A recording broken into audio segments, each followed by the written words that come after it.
दोस्तों, जब हम जिंदगी और मौत की लड़ाई हारने लगते हैं तो हमें सिर्फ डॉक्टर ही होते हैं जो जिताने की कोशिश में लग जाते हैं। दोस्तों, जब हम सारी उम्मीदें खो देते हैं तो हमारे जीवन को स्वस्थ बनाने की जादुई शक्ति केवल डॉक्टर के पास होती है। एक डॉक्टर ही होता है जिसके पास जो भी जाता है वो उनको कष्टों से निजात दिलाकर ही भेजता है। इसलिए सदैव अपने डॉक्टर को हृदय से आभार व्यक्त करते रहें और हेलो डॉक्टर कहते रहें। इसी सोच और विचार के साथ आप सभी का स्वागत आपके पसंदीदा प्रोग्राम हेलो डॉक्टर में। स्वीकार करें डॉक्टर कोमल कौशिक का प्रणाम। हेलो डॉक्टर में हम बात करते हैं स्वास्थ्य संबंधी समस्याओं, उनके समाधान और जागरूकता के बारे में। आज का विषय है दांतों की देखभाल। इस पर चर्चा करने के लिए आइए हम सब मिलकर के स्वागत करते हैं आज के हमारे मेहमान डॉक्टर होतीलाल गुप्ता, जो कि वरिष्ठ दंत रोग विशेषज्ञ हैं और आपको करीब 30 वर्ष का अनुभव है। सर नमस्कार, आपका बहुत बहुत स्वागत, अभिनंदन हमारे इस प्रोग्राम में। थैंक यू, धन्यवाद। नमस्ते सर सभी को। हमारी बातचीत को हम आगे बढ़ाएं इससे पहले हम दर्शकों से कहना चाहेंगे, अगर आप आज के विषय में डॉक्टर साहब से कोई प्रश्न करना चाहते हैं तो आप हमसे बात कर सकते हैं। हमारे फ़ोन नंबर हैं 0141-270-4999, 0141-270-4098। सर, हमारी बातचीत को हम आगे बढ़ाते हैं जी। जैसा कि आज हमारे साथ आप दांत का एक डेमो के लिए स्ट्रक्चर भी लाए हैं, तो इसी से हम शुरुआत करते हैं जी। अगर हम सरलता से समझना चाहें तो दांत का बेसिक स्ट्रक्चर कैसा होता है? दांत का जो बेसिक स्ट्रक्चर है वो सिंपल होता है। ऊपर का जो फर्स्ट कवरिंग होता है वो इनेमल लेयर बोलते हैं उसको, वो सेंसिटिव नहीं होता है, प्रोटेक्टिव लेयर बोलते हैं उसको। पर किन्हीं कारणों से अगर ये इनेमल घिस जाता है, इसके नीचे डेंटिन होती है, वो सेंसिटिव लेयर होती है। डेंटिन के अंदर पल्प होती है। तो ये इनेमल बहुत इम्पोर्टेंट पोर्शन है, उसी से हम गर्म ठंडा एंजॉय करते हैं। अगर वो हट जाता है तो अपन को नुकसान होता है और सेंसेशन स्टार्ट हो जाते हैं। तो ये नॉर्मल स्ट्रक्चर होती है।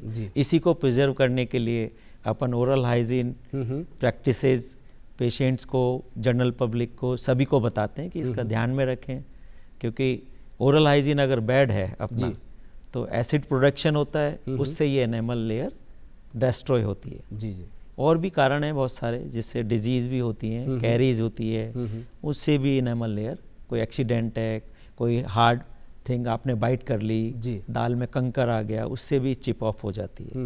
तो इसके प्रोटेक्शन के लिए सभी चीज़ों का ध्यान रखना चाहिए। ये लेयर बहुत इंपॉर्टेंट होती है, दांत को सुरक्षा प्रदान करती है। जी। आप खुद एक टीचिंग फैकल्टी रहे हैं डेंटल कॉलेज में। जी। तो इसी से हम जुड़ा हुआ क्वेश्चन है हमारा आगे कि डेंटिस्ट्री जो फील्ड है उसमें किस तरह के कार्य और डिपार्टमेंट शामिल होते हैं? हाँ, मैं आज भी टीचिंग से जुड़ा हुआ हूँ। मैं प्रोफेसर हूँ department of periodontology and oral implantology. ये इम्पोर्टेंट डिपार्टमेंट है। इसमें पायरिया का इलाज होता है और किसी वजह से दांत अगर मुंह में से निकल जाते हैं तो इम्प्लांट्स प्लेसमेंट होके आर्टिफिशियल टीथ लगाए जाते हैं। वो नेचुरल दांत की तरह ही वर्क करते हैं।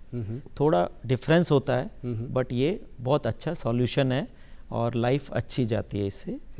और डिपार्टमेंट है आपके कंजर्वेटिव एंडोडोंटिक्स। उसमें क्या है, दांत में अगर कीड़ा लग गया आपके, उसका ट्रीटमेंट होता है, उसका रूट कैनाल ट्रीटमेंट इम्पॉर्टेंट होता है, कैप लगती है। एक तीसरा डिपार्टमेंट है प्रोस्थोडोंटिक्स। जी। उसमें प्रोसेसेस मतलब डेंचर बनाना, फुल माउथ रिहेबिलिटेशन करना, और भी बहुत सारी चीज़ें होती है। ऑब्चुरेटर है, कैंसर पेशेंट्स के ऑब्चुरेटर, जैसे कोई जॉ कट कर दिया या तालू में कट कर दिया तो उसको अपन बेसिकली रिहेबिलिटेट करते हैं उससे। बिल्कुल बिल्कुल। तो ये सब चीज़ें डिपार्टमेंट इंपॉर्टेंट है। एक डिपार्टमेंट होता है ऑर्थोडोंसिया, जिसमें टेढ़े मेढ़े दांत आजकल बहुत होते हैं बच्चों के, तो उनको अलाइन करके उनकी स्माइल को अच्छा बनाया जाता है, स्माइल इम्प्रूवमेंट की जाती है।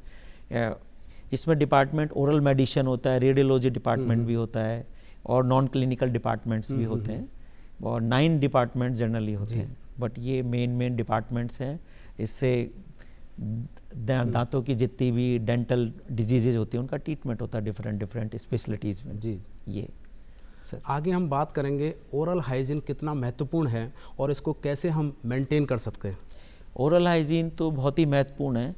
ये न कि आपकी केवल मुंह ओरल कैविटी को ही मेंटेन करने के लिए नहीं, अपनी पूरी बॉडी को स्वस्थ रखने के लिए, ओरल हाइजीन सही रखने के लिए, अच्छा रखने के लिए बहुत ज़रूरी है।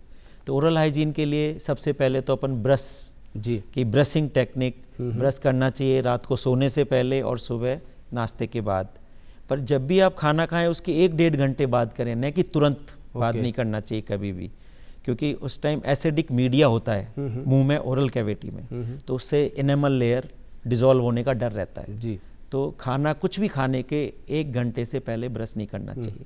हाँ, आप पानी से मुंह कुल्ला कर सकते हैं, रिंच कर सकते हैं पानी से, जैसे अपन पुराने अपने पुरखे लोग और अपने बड़े लोग करते थे, तो वो करके स्वस्थ रख सकते। ओरल हाइजीन के लिए इंटरडेंटल क्लींजर्स भी होते हैं, डेंटल फ्लॉस है, इंटरडेंटल ब्रशेज है, वो भी अपन को प्रैक्टिस में लेनी चाहिए। 24 घंटे में एक बार उसको भी करना चाहिए, जिससे जो दांतों के बीच की जगह जो ब्रश से क्लीन नहीं हो पाती वो उनसे क्लीन होती है, कैविटी सबसे ज़्यादा वहीं होती है, तो वो अपन उसको प्रिवेंट कर सकते हैं इंटरडेंटल क्लींजर से। एक कॉलर जुड़ गए हमसे, कॉल ले लेते हैं। जी सर। Hello hello. हाँ सर। हाँ, अपना नाम बताएं। नेमत अली मेरा नाम। मोहम्मद अली जी, आपका क्या क्वेश्चन है?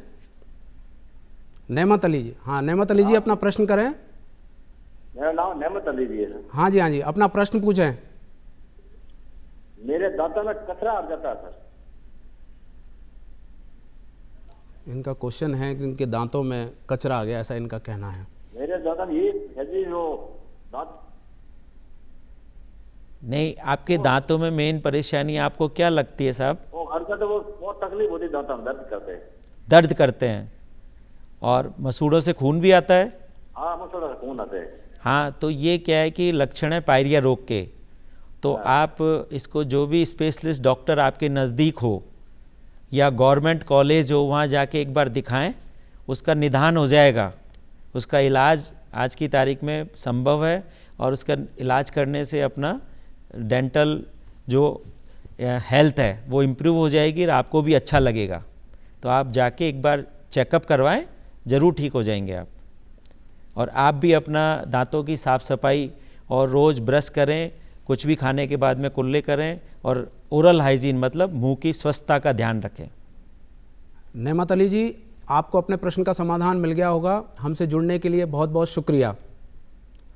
अभी सर, जैसा हमारे एक दर्शक ने क्वेश्चन किया अभी पायरिया का, तो जिसमें मुख्य लक्षण होते हैं मुंह से बैड स्मेल आना, ब्लड आना, तो इसका क्या कारण है और इसको किस प्रकार ठीक किया जा सकता है, अगर हम समझें तो? ये ओरल हाइजीन अपन मेंटेन नहीं करते तो प्लाक बनता है। प्लाक बेसिकली बैक्टीरियल कलेक्शन होता है। बैक्टीरिया कुछ टॉक्सिन्स रिलीज करते हैं जी, कुछ केमिकल साइटो रिलीज करते हैं, बॉडी रेस्पॉन्ड करती है, तो टिश्यू डिस्ट्रक्शन होता है। जो जैसे गम्स में इन्फ्लेमेशन हो जाता है, उससे फिर ब्लीडिंग होती है। और जो एल्यूलर बोन होती है जो टीथ और टूथ को होल्ड करती है मुंह में, वो गलने लगती है, रिजॉर्ब होने लगती है। तो ये बैक्टीरियल प्रोडक्ट्स की वजह से होता है। और साथ के साथ अपने स्वयं जो ह्यूमन बींग्स है उनके बॉडी के रेस्पॉन्स से भी कुछ केमिकल्स निकलते हैं, उनको साइटोकाइंस कहते हैं, उससे भी होता है अगर वो बहुत ज़्यादा प्रोड्यूस हो रहे हैं तो होस्ट रेस्पॉन्स बोलते हैं इसको। जी जी। तो ये अलग अलग होस्ट रेस्पॉन्स हो सकता है, इंडिविजुअल वेरिएशन होता है, कुछ बॉडी मेकअप। तो उसको मेंटेन करने के लिए, उसको पायरिया का ये नहीं हो, इसका सबसे अच्छा ये है कि आप ओरल हाइजीन मेंटेन करें जी। थोड़ी सी परेशानी होते ही, जैसे मसूड़ा सूजन हुआ या खून निकला या बदबू आई, तो तुरंत डॉक्टरी सलाह लें। और जो भी आसपास गवर्नमेंट हॉस्पिटल हो, जो भी आपके आसपास स्पेशलिस्ट हो, उसको जाके दिखाएं। जी जी। ये इसका जल्दी पहचान होगी बीमारी की और निदान हो जाएगा जल्दी। लेट होने में दांत हलने लगते हैं, गिर भी सकते हैं, दांत निकल भी सकता है, दर्द भी कर सकता है, मवाद भी पड़ जाती है। बिल्कुल। तो उन सब चीज़ों को बचने के लिए जल्दी ही जैसे ही पता चले तुरंत आपको डॉक्टर को दिखा के उसका इलाज कराना चाहिए। एक और सर कॉमन समस्या देखी जाती है दांतों में सेंसिटिविटी की, जिसमें ठंडा गर्म पानी दांतों में लगना, दांतों में झंझनाहट होना, तो इसका क्या कारण है और इसको किस प्रकार हम ठीक कर सकते हैं? दांतों में ठंडा गर्म लगना बहुत कॉमन है और इसके बहुत सारे कारण होते हैं। बच्चों से लेके बड़ों तक किसी भी एज में लगता है। इसके नॉर्मल फिजियोलॉजिक कारण भी होते हैं और बीमारी भी कारण होती है। जनरली बीमारी जो कारण होती है वो कैरीज, डेंटल कैरीज, जिसको हिंदी में बोलते हैं कीड़ा लगना, पर वो कीड़ा नहीं होता है, वो तो काला दिखता है, कैरीज होती है, बैक्टीरियल डिजीज है ये। तो एक तो वो कारण होता है कि वो अलाउ इनेमल जैसे ही आपका उसमें गलता है, उसके बाद डेंटिन आ जाती है, डेंटिन जैसे ही आती है उसमें बीमारी स्प्रेड करती है, ठंडा गर्म लगने लगता है, इसका मतलब बीमारी काफ़ी बढ़ रही है। तो उसका तुरंत इलाज लेना चाहिए, तुरंत डॉक्टर को दिखाना चाहिए, स्पेशलिस्ट को दिखा के इलाज करना चाहिए। और नॉर्मल कारण होते हैं कि आपके जैसे पायरिया की बीमारी है, जिसको आजकल पेरोडोंटाइटिस बोलते हैं, पायरिया नहीं बोलते हैं, ये पुराना टर्म है।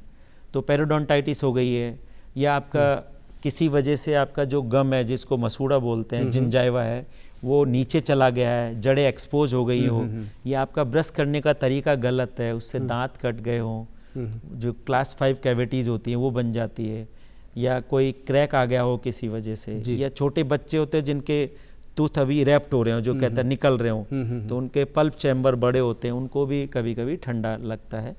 तो उनका यही है कि आप डॉक्टरी सलाह लें, उसका अलग अलग निदान है, सभी का अलग अलग निदान है, और केवल आप एडवर्टाइजमेंट प्रोडक्ट्स पे ना जाएं, स्पेशलिस्ट से सलाह लेके ट्रीटमेंट लें उसका, तो ज़रूर ठीक हो जाता है। एक कॉलर हमसे जुड़ गए हैं, जी कॉल सर। ले लेते हैं। जी जी, हेलो, हाँ बोलिए। अपना नाम बताएं। निर्मल तिवारी, वेस्ट बंगाल।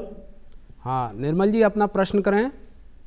हमारा प्रश्न है दांत का कितना इम्प्लांट जो है कितना सही है, एक साथ कितना हम इम्प्लांट करवा सकते हैं या अलग अलग करवा सकते हैं, और गाम में इन्फेक्शन जब बराबर होता है तो उसके लिए क्या करना है। आपकी उम्र कितनी है? हमारी उम्र है 70। जी, ये आप इम्प्लांट की बात कर रहे हैं साहब, तो इम्प्लांट किसी भी एज में जनरली ऐसा कहते हैं कि 15, 16, 17 साल के बाद, उसके बाद किसी भी उम्र में इम्प्लांट, डेंटल इम्प्लांट हो सकते हैं, और पूरे मुंह में एक साथ भी हो सकते हैं। वो डिपेंड करता है आपके जो जबड़े की हड्डी अवेलेबल कितनी है, किस तरह का आप डॉक्टर को दिखा रहे हैं, वो प्लान करेगा। इसके लिए CBCT होती है, डेंटल CT स्कैन बोलते हैं उसको, तो उसके अकॉर्डिंग जितनी अवेलेबल बोन होती है तो प्लानिंग करके उसको पहले प्लान करना चाहिए। ऐसा नहीं है कि 1, 2, 3 नहीं, अगर आपको पूरे मुंह में ज़रूरत है तो एक साथ ही होता है प्लानिंग से। ऐसा नहीं है एक एक लगाओ, 2-2 लगाओ, ऐसा कुछ नहीं है। जितना रिक्वायर्ड है, जैसा रिक्वायरमेंट है उस हिसाब से प्लानिंग होके काम होता है। और इम्प्लांट अच्छा ट्रीटमेंट है और मोस्ट सक्सेसफुल ट्रीटमेंट है, प्रेडिक्टेबल ट्रीटमेंट है। इसके लिए जाना चाहिए, कराना चाहिए, और उसको कराने के बाद में पेशेंट खुश होते हैं और चबाने की परेशानी ख़त्म हो जाती है जी, और नेचुरल दांत की तरह काम करते हैं।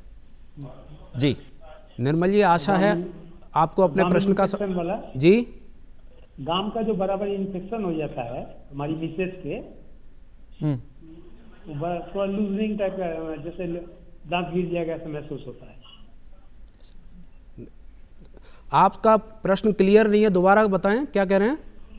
हमारे मिसेज के गाम जैसे, गाम है ना, गम, हाँ, हाँ दांत जैसे वहाँ से लूज हो रहा है, ऐसे महसूस होता है बराबर। लूज, हाँ, वो आप कह रहे हो आपके मसूड़े लूज हो रहे हैं दांतों से, हाँ दांतों को छोड़ दिया है, तो वो ये एक पेरोडोंटाइटिस, जो पुरानी भाषा में बोलते हैं पायरिया का लक्षण हो सकता है। तो आप जो भी आपके पास स्पेशलिस्ट हो, जहां आपको जाने में सुविधा हो, गवर्नमेंट हॉस्पिटल हो, वहां जाके एक बार दिखाएं आप, तो उसका ट्रीटमेंट हो जाएगा, कोई दिक्कत नहीं है, आपका अच्छा हो जाएगा। निर्मल जी, आशा है आपको अपने प्रश्न का समाधान मिल गया होगा। हमसे जुड़ने के लिए आपका बहुत बहुत शुक्रिया। सर, हम कॉल से पहले आपने बात की बच्चों के बारे में जी, तो अक्सर हमने देखा है नवजात जो बच्चे, शिशु होते हैं, उनमें कुछ बच्चों के अंदर दांत देरी से आते हैं। एक तो इसका क्या कारण है, दूसरा जब छोटे बच्चों में दांत निकलते हैं तो अक्सर देखा जाता है बुखार और दस्त क्यों हो जाता है उनको। देखिए, दांत देरी से आने के कारण बहुत सारे होते हैं, और जेनेटिक भी कारण होते हैं, और कुछ कारण आपके एनाटमिक होते हैं। एनाटमिक मीन्स किसी का मसूड़ा अगर दांत गिर गया हो, दूध का दांत जल्दी गिर गया हो, तो पक्के दांत के ऊपर बोन भी आ जाती है और मसूड़ा मोटा हो जाता है। तो उसमें आप जाके जो भी स्पेशलिस्ट है उनको दिखाएं। उसके बच्चों के स्पेशलिस्ट को पीडोडोंटिक्स बोलते हैं, पीडोडोंटिस्ट होते हैं, और पीडोडोंटिस्ट का डिपार्टमेंट होता है। अलग अलग डिपार्टमेंट है, तो उनको दिखा सकते हैं आप। तो वो उनको बताएंगे कि उसका रेमेडी होती है, ट्रीटमेंट होता है, उससे वो इरप्शन के लिए बताते हैं। कभी कभी विटामिन डी की कमी भी होती है, वो भी देते हैं, पीडियाट्रिशियन भी देते हैं, वो डिपेंड करता है, क्योंकि आजकल अपन धूप वगैरह में नहीं जाते, तो वो भी कारण होते हैं। तो वो एक बार स्पेशलिस्ट को आप दिखाएंगे तो आपको उसका कारण पता चलेगा और इजीली उसका समाधान मिल जाता है। जी जी। और जो बच्चों के साथ दूसरा जो आपका क्वेश्चन था बच्चों का कि उल्टी दस्त हो जाते हैं जब दांत निकल रहे होते बिल्कुल हैं, बिल्कुल। उसमें बेसिकली दांतों की वजह से नहीं होता। हाँ, कभी कभी दांत इरेप्ट होता है, निकलता है, तो इन्फ्लेमेशन हो जाता है मसूड़े में, तो दर्द होके थोड़ा बुखार आ सकता है। उल्टी दस्त का कारण तो है जब दांत उगता है बच्चे का या इरेप्ट होता है, तो उस टाइम बच्चे कुछ भी उठा के खा रहे होते हैं, वो जमीन में पड़ी हुई चीज़ या कुछ भी खा रहे होते हैं, वो इन्फेक्टेड होता है जनरली, तो इन्फेक्शन की वजह से डायरिया हो जाता है। तो बच्चे को उस टाइम पे ध्यान रखें कि जो वो मुंह में कोई चीज़ खा रहा है, ले रहा है, किसी ले रहा है, तो वो बेसिकली मेन कारण वही होता है उसका। जी जी। तो ये है, वो दांतों से निकलने से संबंध नहीं है, वो उस टाइम उसकी इच्छा करती है कुछ चबाने की, क्योंकि इन्फ्लेमेशन रहता है मसूड़ों में, तो वो इरिटेशन की वजह से कुछ चबाता है जो भी उसके हाथ में आता है। जी जी। तो कोशिश करें कि उसको जब मुंह में कोई चीज़ जाए तो वो साफ हो, हाइजीन हो, उसका हाइजीनिक हो, तो जिससे वो इन्फेक्शन नहीं हो उसको पेट का। ये है सर। हमारे उन दर्शकों को हम बता दें जिन्होंने अभी अभी अपना टीवी सेट ओपन किया है, आप देख रहे हैं अपना पसंदीदा प्रोग्राम हेलो डॉक्टर, और आज हमारे साथ हैं डॉक्टर होतीलाल गुप्ता, जो कि वरिष्ठ दंत रोग विशेषज्ञ हैं, और आज का विषय है दांतों की देखभाल। अगर आप आज के विषय में डॉक्टर साहब से कोई प्रश्न करना चाहते हैं तो आप हमसे बात कर सकते हैं। हमारे फ़ोन नंबर हैं 0141 270 4999, 0141 270 4098। सर, हम बात कर रहे थे, उसी से जुड़ी हुई आगे बात को बढ़ाते हैं। मसूड़ों की एक मुख्य बीमारी होती है जिंजिवाइटिस, जिसमें देखा जाता है कि मसूड़ों के अंदर सूजन आ जाती है, लाल हो जाते हैं मसूड़े, और कई बार ब्रश करते हुए ब्लड भी आ जाता है। तो इसका क्या कारण और बचाव हो सकता है? जिंजिवाइटिस मसूड़ों का इन्फ्लेमेशन होता है, इसके कारण होते हैं बेसिकली बैक्टीरिया, मेन बैक्टीरिया कारण होते हैं, और ये स्टेजेस में होते हैं। अगर आप ओरल हाइजीन मेंटेन नहीं करते हैं जी, जैसे प्रॉपर ब्रशिंग नहीं करते हैं या थोड़ा सा ध्यान नहीं रखते हैं, तो वहाँ पे प्लाक जमा होता है मसूड़े और दांत के पास, और वो इन्फ्लेमेशन मसूड़े का स्टार्ट हो जाता है। अगर उस टाइम अगर अपन ट्रीटमेंट नहीं लेते हैं, ध्यान नहीं देते हैं, ओरल हाइजीन मेंटेन नहीं करते, तो यही जिंजिवाइटिस पेरोडोंटाइटिस पायरिया में बदल जाती है, आगे बढ़ जाती है, मतलब बीमारी ये प्रोग्रेसिव है। तो अगर अपन जिंजिवाइटिस ट्रीटेबल है, रिवर्सेबल का मतलब इसका इलाज 100% है, बस आपको तो ओरल हाइजीन मेंटेन करना है। उसके बावजूद भी आपको परेशानी आ रही है, ठीक नहीं हो पा रहे, तो आप स्पेशलिस्ट, जिनको पेरोडोंटिस्ट बोलते हैं, जनरल डेंटिस्ट भी उसको देखते हैं, आपको ओरल हाइजीन मेंटेन करवाते हैं, और सम टाइम आपको माउथ वॉशेज भी वो प्रिस्क्राइब करते हैं। तो ओरल हाइजीन मेंटेन करना इसका की है ट्रीटमेंट की, ओरल हाइजीन। अगर वहाँ कैलकुलस जम गया है, टार्टर जम गया जिसको कहते हैं, तो स्केलिंग और पॉलिशिंग, जिसको टोटल प्रोसेस को बोलते हैं प्रोफाइलैक्सिस, ओरल प्रोफाइलैक्सिस, वो आपको करवा लेनी चाहिए, और ब्रशिंग पे ध्यान देना चाहिए जी। ब्रशिंग टेक्निक अच्छी है, खाने के बाद में, रात को सोने से पहले ब्रश करके सोएं, तो आपका ठीक हो जाएगा। जिंजिवाइटिस ट्रीटेबल डिजीज़ है 100%। अभी आपने बात की दांतों की सफाई यानी कि स्केलिंग, वो कब और कितनी बार करा सकते हैं? दूसरा इसी से जुड़ी क्वेश्चन है कि आमजन में अक्सर ये मिथ सुनने को मिलता है कि साहब स्केलिंग कराने से दांत और मसूड़े लूज हो जाते हैं, तो ये कितना सही है? नहीं, ऐसा नहीं है, ये वास्तव में मनगढ़ंत और बेसिकली मिथ ही है। इसमें स्केलिंग तो बेसिकली आपको डॉक्टर को दिखाना चाहिए, टार्टर थोड़ा तो जमता ही है।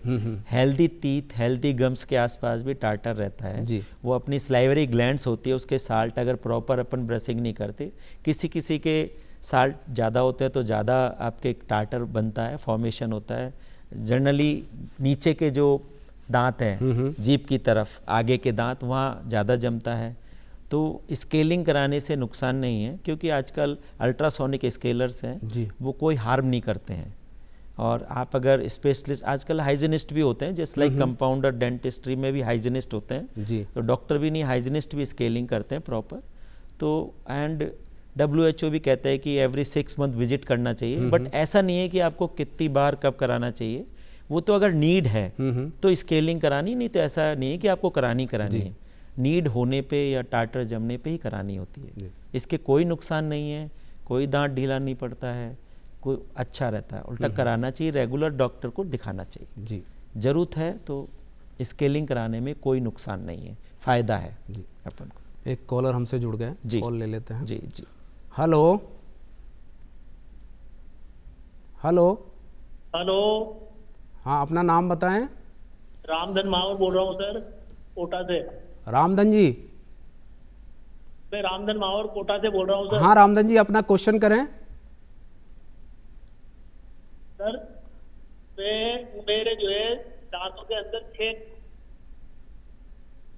कैप लगी हुई है सर, 3 कैप नीचे लगी, 3 कैप ऊपर लगी है, RCT करा करके, और 2017 में करवाया था, फिर अभी 2024 में भी करवाया एक दांत में। फिर भी मेरे दांतों में जो है खाना बढ़ जाता है, थोड़ा सा भी कुछ भी खाता हूँ तो मेरे दांतों में मेरे को चैन नहीं पड़ता जब तक उनको नहीं निकाल लेता।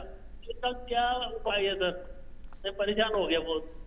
इन्होंने, जहाँ तक मैं समझ पाया हूँ, इन्होंने 2 बार RCT कराई और कैप लगा हुआ है इनके, हाँ, ऊपर नीचे के दांतों में उसके बता रहे हैं। बावजूद इनको आराम नहीं है दर्द में। नहीं तो दांत में जो है खाना बढ़ जाता है सर। तो रामधन जी, आपको उन्हीं दांतों में जहाँ कैप लगी है वहीं खाना फंसता है या और दांतों में फंसता है? वही जहाँ कैप लगी है सर, उनका बीच में खाना फंसता है। नहीं, उन्हीं दांतों में कैप के बीच में फंसता है या और दांतों में फंसता है जिनमें कैप नहीं लगी? एक जहाँ कैप लगी है और दूसरा दांत में कैप नहीं लगी। तो आपको मैं यही सलाह दूंगा, एक तो जिनसे कैप लगवाई है आपने डॉक्टर से, या तो आप उन्हीं को एक बार दिखाएं तो वो आपको सॉल्यूशन देंगे कि क्या कारण है, और या फिर आप है ना किसी भी राजकीय चिकित्सालय में जाके एक बार दिखाएं, वहाँ भी डेंटिस्ट सुविधा अवेलेबल है, तो वहाँ एक बार दिखाएं तो आपको सुविधा मिलेगी और आपका इलाज भी हो जाएगा। एक बार दिखाना पड़ेगा आपको कि क्या कारण है। अगर कैप लगाई है, पहले ऑलरेडी कैप लगी है, उसमें कोई प्रॉब्लम है तो जिन डेंटिस्ट ने लगाई है वो डेंटिस्ट उसको ठीक करेंगे, आप उनसे मिलिए। ठीक है ना साहब? रामधन जी, हमसे जुड़ने के लिए आपका बहुत बहुत शुक्रिया। जैसा अभी कॉलर ने, जो दर्शक थे हमारे, उन्होंने क्वेश्चन किया, अक्सर हम देखते हैं मसूड़े और दांतों में तकलीफ़ है, पर एक आम व्यक्ति कैसे पहचान कर सकता है कि उसकी तकलीफ़ मसूड़े में है या दांतों में है?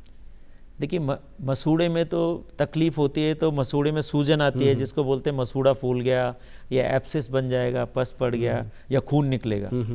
और दांत में अगर कोई बीमारी होती है तो ठंडा गर्म लगता है जी। तो दांत के जैसे, जिसको कीड़ा लगना बोलते हैं, कैरीज, डेंटल कैरीज हो गई, या कोई क्रैक आ गया, CTS हो गया किसी वजह से, तो दोनों के लक्षण थोड़े अलग हैं एक तो।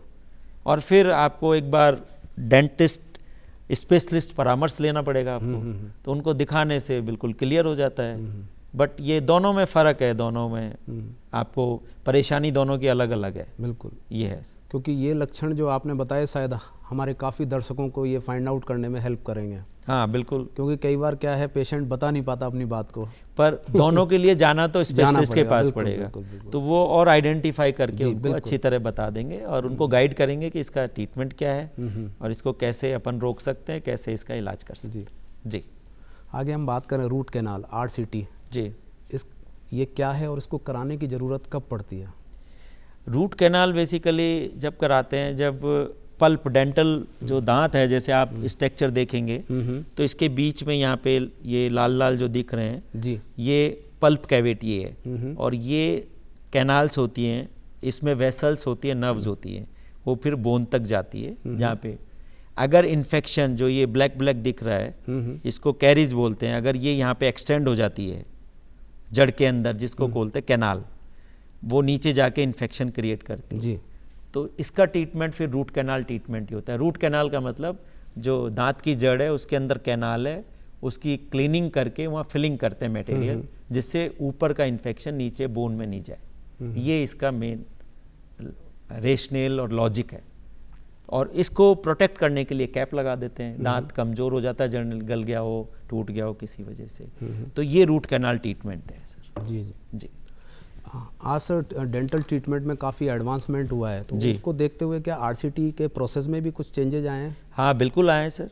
आरसीटी बहुत एडवांस हो गया है, डेंटल में डिजिटल डेंटिस्ट्री आ गई है। आरसीटी भी आजकल लेज़र आरसीटी भी होती है, सिंगल सिटिंग आरसीटी के इंस्ट्रूमेंट्स भी अलग अलग हो गए हैं, मोटराइज हो गई है, एंडोमोटर्स हो गई हैं, और 100% श्योर हो गया कि जो टूथ कैनाल्स हैं जो इनडायरेक्ट मेथड से क्लीन करते हैं, तो उसको क्लीनिंग प्रोसेस भी अलग अलग इक्विपमेंट आ गए हैं। तो काफ़ी सर मतलब एडवांसमेंट आया है।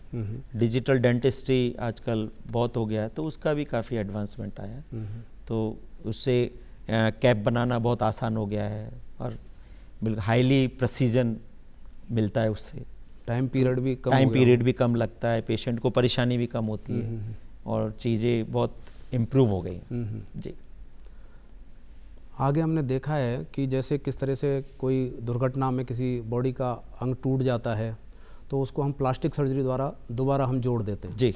तो इसी तरीके से क्या निकले हुए दांत को भी हम जोड़ सकते हैं? हाँ, उसके गाइडलाइन है कि आप जैसे एक्सीडेंट में बच्चे का दांत या किसी का दांत निकल गया है और गिर गया है, तो कोशिश की जानी चाहिए कि आधे घंटे के अंदर उस दांत को उठाओ, हल्का सा, आप ज़्यादा नहीं तो दूध तो अवेलेबल होता ही है, और नहीं है तो मुंह में ही रख के आप डेंटिस्ट के पास तुरंत पहुंचने की कोशिश करें, जिससे उसके ऊपर जो सेल्स होती हैं वो डिस्ट्रॉय नहीं हो। फिर वो डेंटिस्ट उसको थोड़ा सा इरिगेट करके, वॉश करके, सलाइन से, या जो भी एक सॉल्यूशन भी होता है स्पेशलाइज्ड, पर वो हर जगह अवेलेबल नहीं होता, तो उसको री इम्प्लांट कर देते हैं। री इम्प्लांट करके उसको स्टेबलाइज कर देते हैं 4 वीक 3 वीक्स, तो वो स्टेबलाइज भी हो जाता है, उसको री इम्प्लांटेशन बोलते हैं। पर वो उसका टाइम पीरियड होना चाहिए, कि बहुत ज़्यादा लेट हो जाता है तो फिर उसमें रिजॉर्प्शन होना स्टार्ट हो जाता है री इम्प्लांट किए तो उसमें। तो गाइडलाइंस के अकॉर्डिंग कोशिश करें कि जितना जल्दी हो सके जी। जो भी अवेलेबल पास में डेंटिस्ट हो, स्पेशलिस्ट हो, उसके पास जाना चाहिए।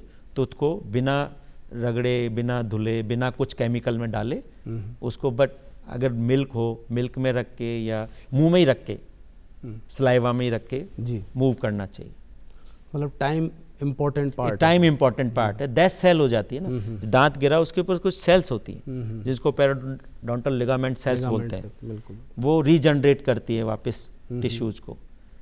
अगर अपन गलती से उसको रगड़ के धुल दिया, किसी केमिकल में डाल दिया, उससे भी वो नष्ट हो जाती हैं, डिस्ट्रॉय हो जाती है, तो वो भी नहीं करना चाहिए। जी जी। और सलाइन वाटर हर जगह अवेलेबल नहीं है, बिल्कुल। एक स्पेशलाइज सॉल्यूशन होता है, वो भी नहीं होता, तो बेटर है कि या तो आपके मुंह में ही रख लो उसको, सलाइवा, या दूध में रख लो, जी, दूध में रख के ले जाओ, तुरंत आप मूव कर जाओ, जी, तो वो फिर डेंटिस्ट केयर करेगा, और वो उसको सब पता है कैसे करना है, बिल्कुल बिल्कुल। तो दांत फिक्स हो जाते हैं। ये ऐसे काफ़ी केसेस होते हैं, और काफ़ी दिन तक वो दांत चलता है। जी जी। जी सर, अब वक्त इजाज़त नहीं दे रहा है, हमारी बातचीत को हमें यही विराम देना होगा। आपने इतनी अच्छी उपयोगी जानकारी दी, आपका बहुत बहुत धन्यवाद, आभार। धन्यवाद आप सभी को और दर्शक गणों को। दर्शकों, अब वक्त है आपसे विदा लेने का। ऐसे ही किसी अंक में फिर मुलाकात होगी। इजाज़त दें डॉक्टर कोमल कौशिक को। नमस्कार। नमस्ते।